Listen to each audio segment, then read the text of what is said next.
ხაბე იმისა დაიჭირეს, რომ პირი მოეწმინდას მისთვის 5 თუ 4 ოქტომბრის რევოლუციის ჩავარდნისათვის.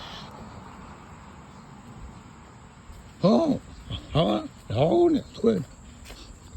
ხაბე მიეშვათ ეხლა ეს კაი კაცი მიეშვათ იქ 4 ჩავარდნილი იყო მე 4 ოქტომბერი მთლიანად. რაც პირი უშანს საქმეს. ეხლა მე ხაბესაც ხო გავშვდებოდა თლა სახელი. ხო და მაგი რო არ მომხდარიყო. რაცხანაირად ხო უნდა დაეფხარათ. ხაბე. და დეიჭირეს ეხლა ჩასვეს ეთითვით. გამოუშვებენ მე და ეყოლებათ ასე ზაპასნოი პაკრიშკასავით.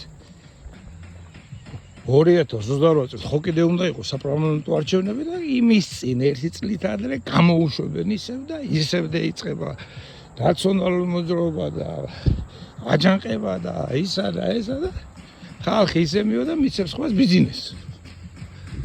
ხო და ბიძებო მიდით და მეცით ხმა გირჩს ყველანი მიდით ყველანი სულ ყველანი მიდით და მიეცით გირჩს ეს იყოს თქვენი პროტესტი და ბოიკოტი არჩევნებისათვის მიდით და ყველა მიეცით ხმა გირჩს და გირჩი მოძლიერდება ჩემო კარგო ამითი გაძლიერდება გამოიყენებს ამ და 28 წლისთვის ეყოლებათ ისეთი პარტია რომელიცაც ექნება გეგმა და მანამდე იდეებსაც შეგაჩვევთ დაგანახებთ რომ საქმის კეთება შეუძლიათ თუ არ შეუძლიათ და გამოვა რაცხა წარდგება საქართველოს და მიეცით თქვენი ხმა საქართველოს უკეთესობას წინსვლას ბედნიერებას ჯანმრთელობას ხოტებიდან ნიკორწმინდა ბარაკონი იყოს მინდა მუდამ და ასე შემდეგ. რავი, რაც გინდა, სადაგეზელოთ.